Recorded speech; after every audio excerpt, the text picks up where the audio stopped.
Theron, would you lead us in the flag salute tonight, please, sir? I pledge allegiance to the flag of the United States of America and to the republic for which it stands, one nation, under God, indivisible, with liberty and justice for all. Thank you, Theron. Tammy, would you be nice enough to take us through the roll call, please? Yes, I will. Those present are Mayor Shaw, Council Members Baker, Roth, Armbruster, and Kemp. Excused tonight is Dennis McVeigh. Staff present, myself, Cammie Justice, Bill Cameron, Darren Perry. We have Dawn with Grain Osborne tonight in place of Adam. And we have Lieutenant Kimball for Lieutenant MacGyver. And that is everybody. Thank you, Tammy. Council, I'll look for approval of the agenda, please. I move to approve the agenda. Second. There's a motion, a second to approve the agenda. Any further discussion? Seeing no further discussion, all those in favor say aye. Aye. Opposed? Motion passed 4-0. Thank you, council. I will now need a motion for consent agenda. Move to approve the consent agenda, including the September 23rd, 2025 claims vouchers 8712 to 8722 and one EFT in the amount of $16,756.52. Also, the September 9th, 2025 meeting minutes, September 23rd, 2025 council retreat minutes, and September 2025 payroll in the amount of $41,342.92. The October 14th, 2025 claims vouchers, 8730, no, 8730 to 8748, and two EFTs in the amount of $77,846.58. Vouchers have been audited and verified by the audit committee. Second. There's a motion, a second to approve the consent agenda. Any further discussion? No further discussion. All those in favor say aye. Aye. Opposed? Motion passed 4-0. We'll now move into public comment at this time. If there's anybody that signed up to talk, you want to sign up? No. Nope. Okay. Just Okay. give me a chance. Okay. Makes it quick. Okay, Kyle. Tammy already let you guys know who Kyle was, so you can stand up, you can sit down, you can come up in the front, you can move a chair up, whatever you feel comfortable with. Thank you. I just drove in, just got here from Ellensburg, so I would love to stand.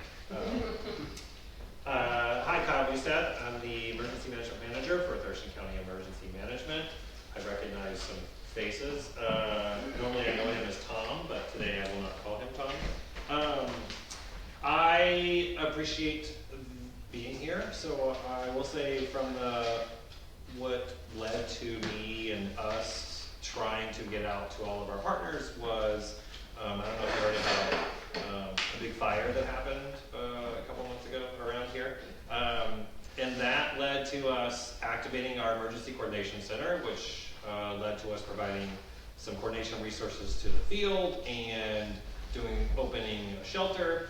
And with any good incident, although I thought we handled it pretty well, there were obviously some things that we could have done better.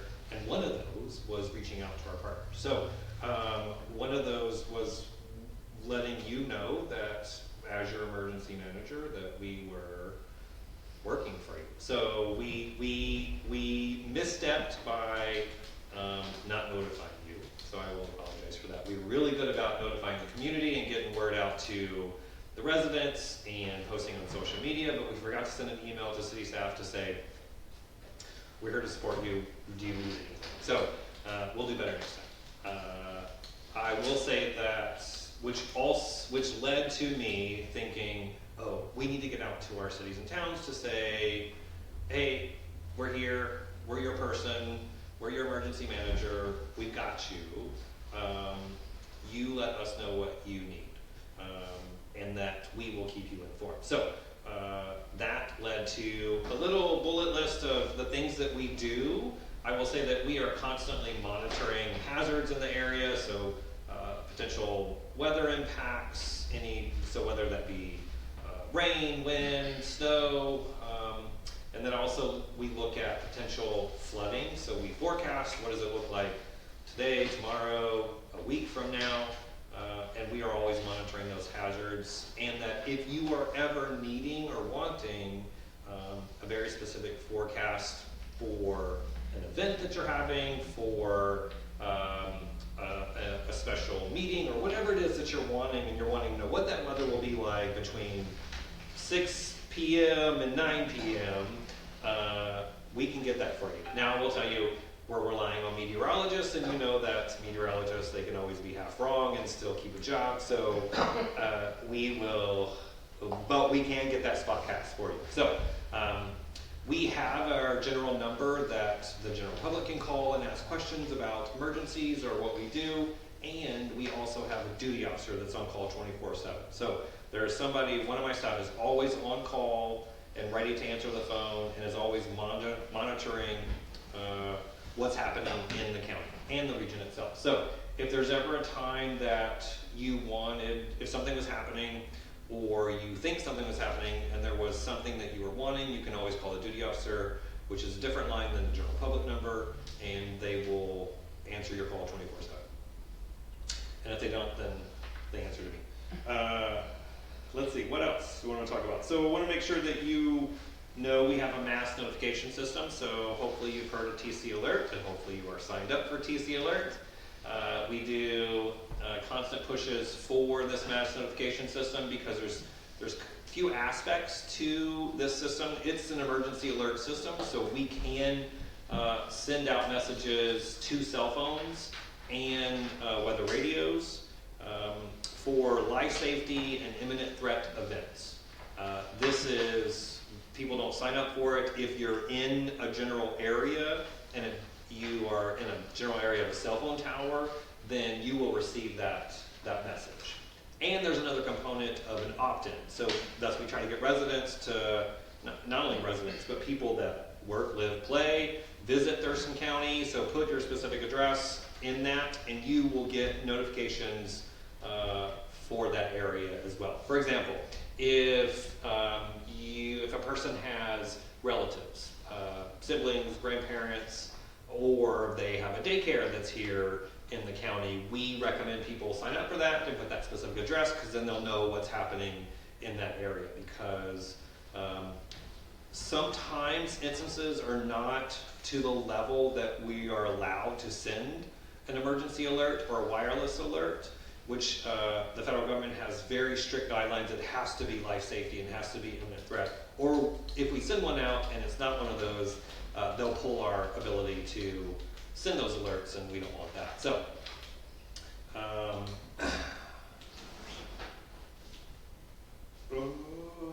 another thing that we do is mass care. So we opened a shelter for the 138th Street fire. We had our disaster assistance response team, which is our disaster volunteers. We coordinate a shelter. It might not always be, if we have to open a shelter, it might not always be in Rainier. It might be close, because if there's an area that's impacted, we might want to get it a little bit further away. And we can open a shelter close by as well. So we're working on a shelter program. So we've approached school districts and community centers across the county to plan and prepare for shelters, so that in an incident occurs, we can quickly open one. Because it does take time, because we have to contact the building manager. We have to make sure that they can open the building, and then we'll staff it. We'll provide resources, cots, all of the logistics, all the infrastructure part, or the stuff that goes in the infrastructure. We just need a building, right? We try to find locations that have reliable power and heat and air conditioning. They're not always perfect, so we're also trying to supplement that and make sure that we have some generators and some heat and portable ACs if we have to open a building that doesn't have that. Typically, historically, we've relied on the American Red Cross, which is a great organization. The problem has been that if we need a shelter, it could take 8 to 12 hours for them to open one. And a lot of times we don't have that amount of time, that we want it quicker.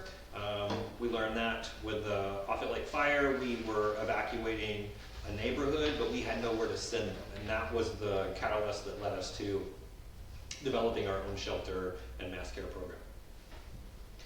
Any questions so far? Okay. Do I still have you? Okay. Part of our efforts is to connect mutual aid resources. So if there's an incident that's happening, if there's flooding events or water outages, whatever it is, and you need a resource. So you need, for example, a bulldozer. And you don't have a bulldozer, you call us, we'll try to find you a bulldozer. We will tap into our resources, so we'll try to go with our public works office, but if they don't have one available, then we reach out to our neighboring jurisdiction. So we'll reach out to Pierce Lewis, and then if those don't immediately have one, then we'll reach out to the state emergency management, and then they will do a statewide call. So this can be water buffaloes, bulldozers, it can be just about anything if there's an incident or disaster. Like, I say disaster pretty loosely, right? Like, disaster is relative to your area. What could be constituted as an emergency or disaster here in Rainier is a lot different than, say, what would happen or what would be constituted as a disaster in Seattle. So if you proclaim a disaster, please let us know. And then I will say the last thing is recovery efforts. So if there's a disaster, knock on wood, part of that is damage assessment. So making sure that we capture any potential reimbursable costs from the federal government. There's very strict guidelines that they make us go through.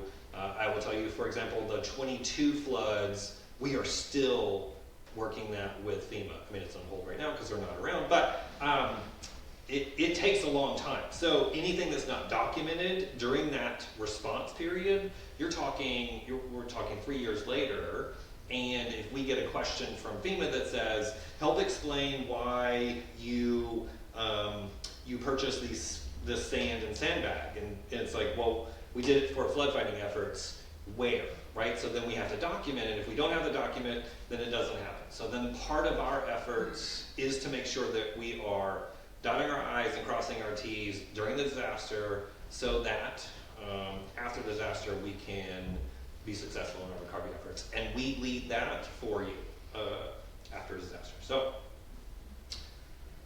with that. Any questions?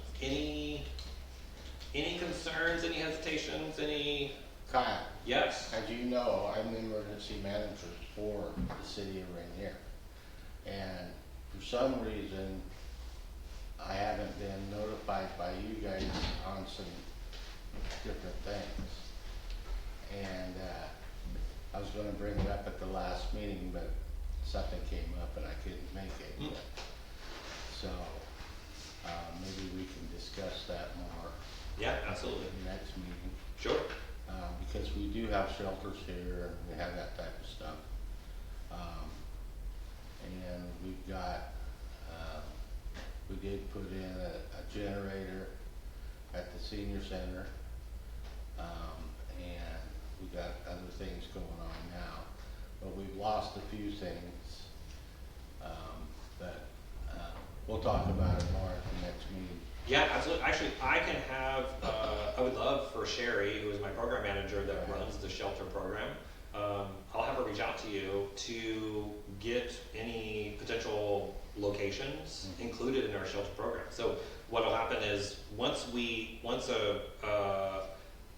sent out a large survey, and those that replied, we've done targeted locations as well to make sure that we round out the entire county, so we have spots all over the county. We will then go to that facility and do a checklist of kind of a risk assessment or a capability gap to see what that facility has and can offer. And then, so that allows us to identify what we need to supplement and bring to that shelter. So, yeah, we'd love to have Sherry, or connect with you sometime, and have Sherry connect with you to get whatever facilities are here. Yeah, we would love to have as many facilities as possible. Yeah, you wanna just wait and contact me when you have some open time, and Yeah. I can come in and meet with you, and we can discuss it then, instead of at the meeting.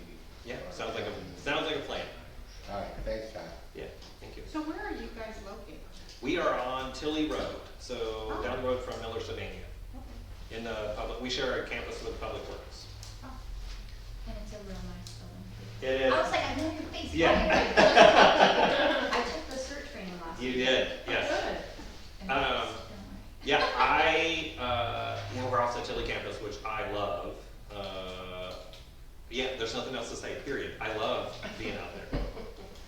So Kyle is providing us with a, essentially like a Valpak size advertisement to include in our water bills to get our citizens to sign up for the notification on, and then we're also gonna put it on our website. That fire brought light to the fact that, the guys were maintaining the water system because we were pulling a lot of water, and that's exactly what they should have been doing. We were answering phone calls, but we didn't, had I not had their Facebook page, I would not have known what to tell people.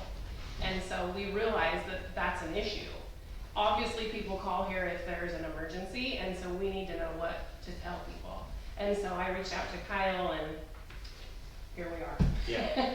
Yeah, and that's, it was a flaw, we realized it was a flaw in our notifications system because we opened a call center and we're happy to field those, I don't know if happy is the right word. We are kind of happy.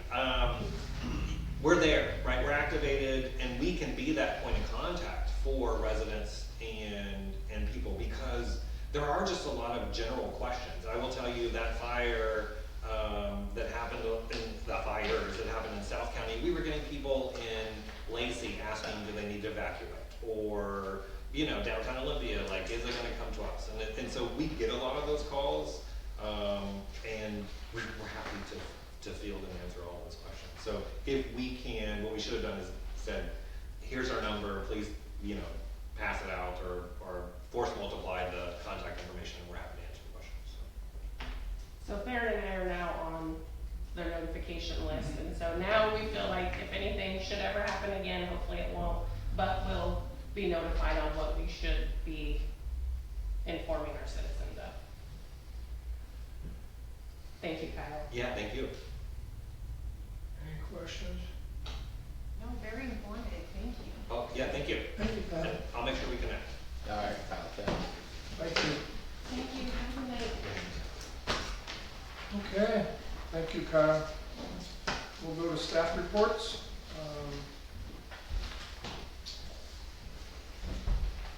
Wow, we got new faces. I don't want to throw both of you down and be the first one to go through staff reports. But so Farron, I'll let you break the ice, and then we'll let Dominic and Lieutenant go. Okay, Public Works has been busy as always. We have changed out a couple of variable frequency drives and water pump motors at the Myers boost station and up at Public Works. We have continued to work on some issues in the water system with maintenance and working through those, getting some stuff tuned up. We have rented a bucket lift to start trimming trees around town before the winter comes. We're going to limb everything up, not just in the park, but we're going to try and encompass the whole town and get all the big trees limbed up that we can't normally reach with a ladder.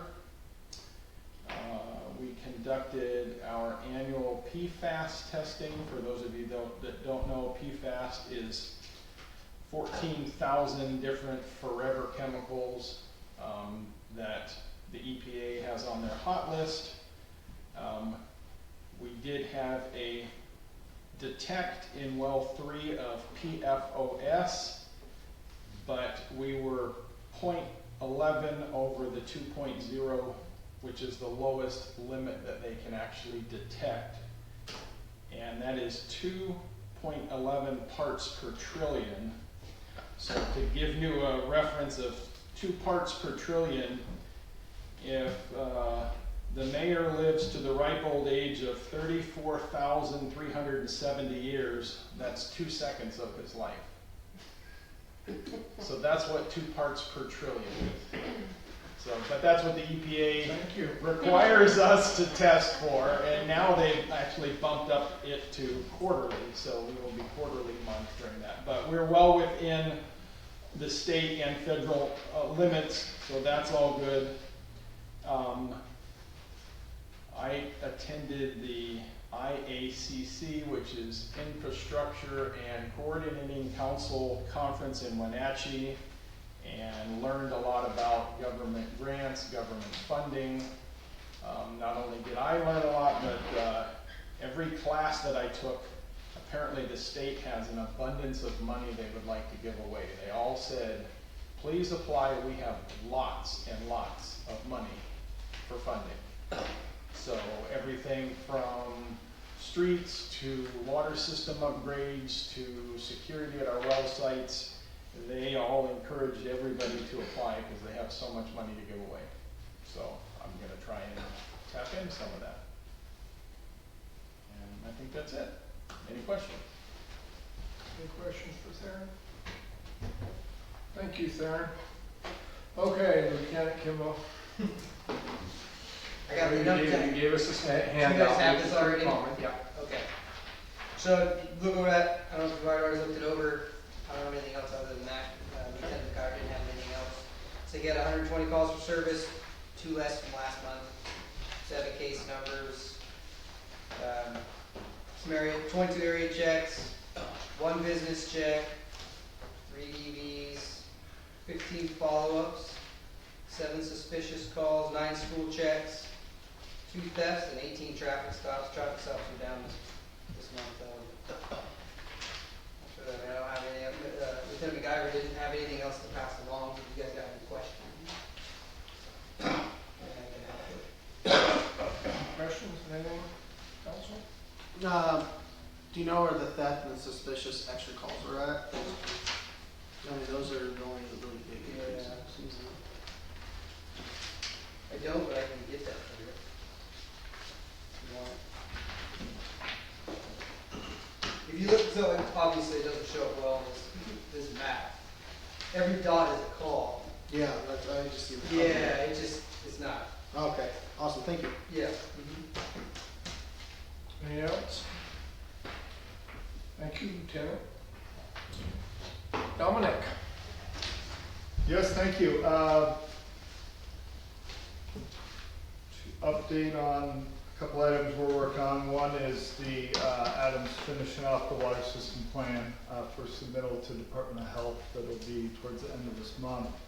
Department of Health then has about up to, they've been taking longer, they have about a 90-day time period for review, and then once we get the comments, we'll be moving forward with a public hearing and including the water use efficiency requirement that the State Department of Health requires. And one of the things, as Theron said about the funding on water through Department of Health, you typically have to have identified capital improvements within an approved water system plan to be eligible for some of that funding. So one of the things that we've been hearing from Department of Health is that they have a lot of money. Some of these agencies that say they have a lot of money, they encourage people to apply, and then everybody applies, and then they say, oh, we don't quite have enough money. So, but we are being told that a lot of the State Department of Health's money is going to dry up after next year. So the intent would be to get the water plant approved. All those projects would be eligible for funding in the fall of 2026. And the reason Department of Health is saying that is there's just some uncertainty with the funding from the federal government. It doesn't mean it won't happen, but they are locked in with money through 2026. So that would be a good goal. And we had several people over at the IACC conference as well, and we have some people that are pretty well versed in a lot of these very programs. So they're all there, but they all have different requirements and different eligibility and different loan packages, and so sometimes navigating it ends up being a bit of a challenge. And then I think Adam updated you maybe last time or the time before, but the TID applications are in. I think the notification is the Friday before Thanksgiving, which I believe is 21st of November. So hopefully that'll be good news on that end, and, that's what I got. Thank you. Any questions for Dominic? Thank you, sir. Okay, go around council. Ron, you have anything? No, just went to KPP for last Wednesday, but nothing new to report. Any questions for Ron? Tom? Just so you know, I knew he was coming, and, we've had this conversation before about working closer with Thurston County for emergency management, so I'm gonna continue to jump on that bandwagon and make sure that we get, but the one thing that we'll need to start looking at is getting information out, you know, out to the public about where they can go for help and that type of stuff. But I wanna work it out with Thurston County first before we put the plan together here. And then just make it so it's knowledgeable to everybody in our great little community, so. Other than that, I don't have anything to report. Okay, thank you, Tom. Any questions for Tom? Ryan? No, I had a question. There's a stop sign on Center and Pulaski that has like spray paint on the back of it and stuff. If we have any extra stop signs, can we swap that out? Yeah, I have not seen that one yet, yes. Just cruising around, that's just something that us, I mean, we do such a good job of taking care of Yep, our parks and our property, and we're asking everybody else in city limits to do the same, so. Okay. Just little stuff like that. I will make a note of it. Thank you. Other than that, no. Thank you, Ryan. Any questions for Ryan? Maureen? Any questions for Maureen? Thank you. Bill, I know you got a lot, so you must. I don't want to talk about that stuff. If we have questions, you're gonna deal with that. But do you have anything else? Yes.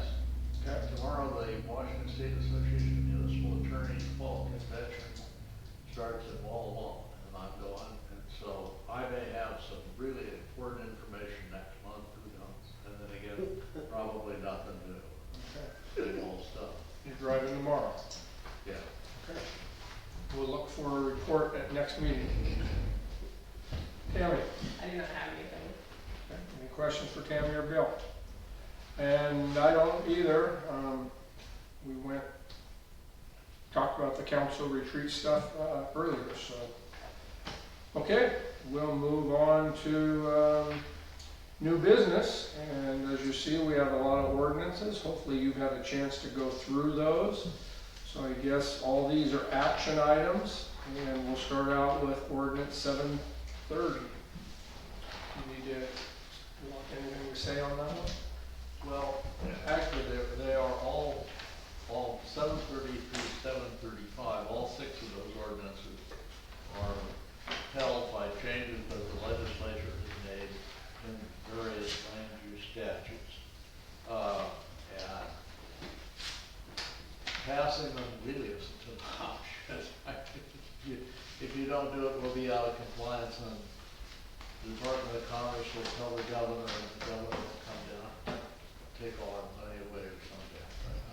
They got all sorts of penalties for not doing that. You can't get money for anything if you don't comply.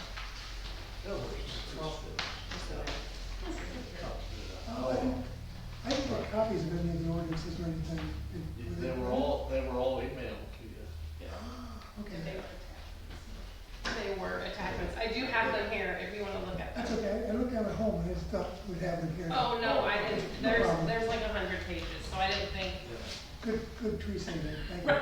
So, That's ordinances 730 through 735, right? right, now, some of the stuff that's in here won't happen because we don't have a sewer system. That is, you say, well, you can put alternative dwelling units on your property. You can put 2 now, You don't have to short flat anything, and you can do the well. The trouble is that if you don't have enough space for an extra septic system, you don't get to do it. So that would happen. The legislature has decided that the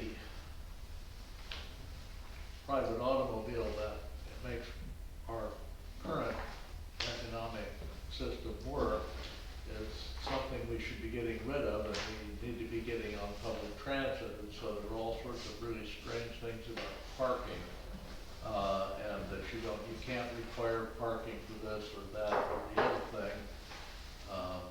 And of course, that doesn't really work here very well, but it's all in here anyway. So In your packet is Bill's memo that gives a description of each ordinance and what was changed. I think you can have a child care center pretty much any place now. I'm not sure that you want to put one every place right now, but the legislature is going to do it the best. I understand what politically propelled all of this. The reason you don't have them? I don't have either. It's because they're over 100 pages.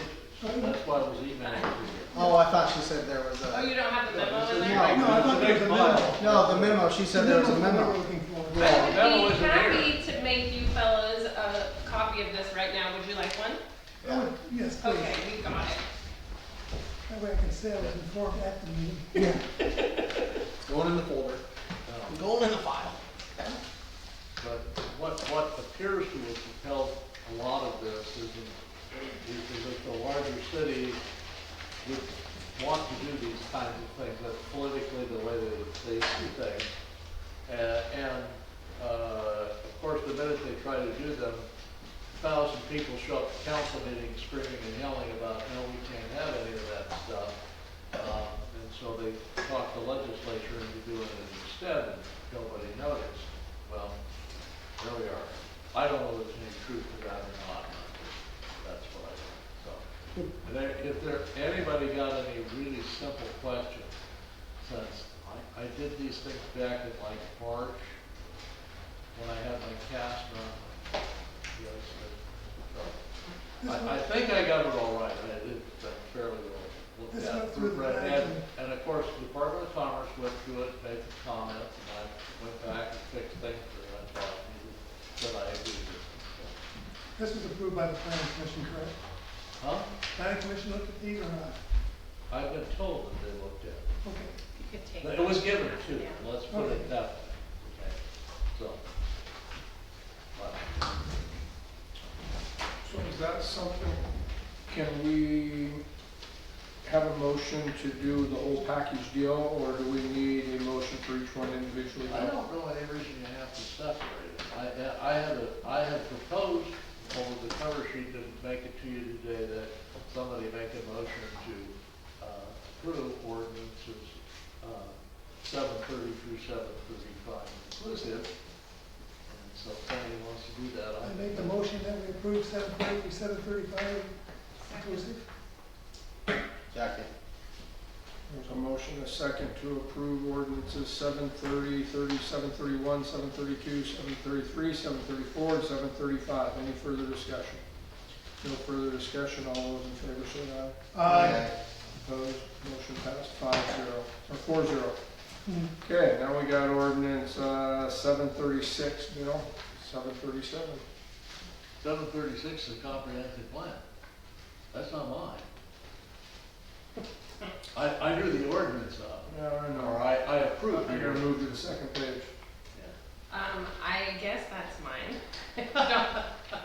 Tom could probably answer any questions if you have any, but this is the comp plan we've been working on all of 2025. We hired Emily, well, G&O hired Emily through Sound Engineering, Sound. Municipal service. Yes, and Emily basically created the comp plan for us.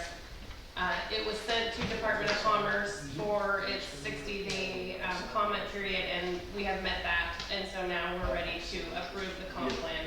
We have received the comments that were necessary. Emily noted what didn't need to be fixed, and now we're ready to approve our comp plan. Move to approve ordinance 736, adopting the 2025 Rainier Comprehensive Plan. Second. There's a motion and a second to approve ordinance 736 comp plan. Any further discussion? Seeing no further discussion, all those in favor say aye. Aye. Opposed? Motion passed. Thank you, council. Now we got ordinance 737, delinquent charges and procedures for water service.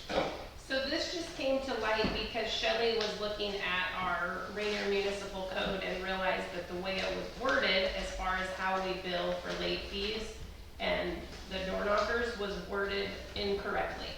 So in order to get it worded correctly, we have to pass an ordinance so that we can send the ordinance to code publishing, which is what creates our Rainier Municipal Code. So we're not changing anything as far as how we do it, we're changing how it's worded so that it's worded correctly in the code. Move to approve ordinance 737, relating to delinquent charges and procedures for water service. Second. Motion and second to pass ordinance 737. Any further discussion? No further discussion. All those in favor say aye. Aye. Opposed? Motion passed. Thank you, council. Anything in old business? I have a question for Jeremy. Did we ever get hold of the art guy? The what guy? The art guy? Yes, we did. I emailed Myrna, who is her husband's the one that donated it. She owns the Monarch Sculpture Park on Walnut Road. Yeah. Yeah. I emailed her and let her know we were going a different direction and asked her if she wanted it back. She came in and yes, she does want it back. And so she didn't have a way to get it back. And so William deconstructed it, I guess, last week, and Public Works is going to deliver it to her if they haven't already. No, but we talked about that today, and it probably be next week. Perfect. And then she asked us what direction we were going, and I said, well, I don't really have an answer to that yet. We were thinking we wanted to go more with the steel structure because that's kind of the theme that we have so far, and she has a connection. The people that did the sculpture in Yelm by the clock tower place, just as you're coming into Yelm by the big Catholic church. Oh. It's actually an awesome sculpture, and it's like shapes that are kind of like a tower almost. So anyways, she is going to get me the number for the folks that created that sculpture, and we'll go from there. I have no idea what we're looking at for cost, so that probably will determine. But yes, so the sculpture is gone from that location. Okay, thanks. Mm-hmm. Good question. Any other old business? Move to adjourn. Second. There's a motion and a second to adjourn. All those in favor say aye. Aye. Opposed? Meeting officially adjourns 5:39. That's a real tour.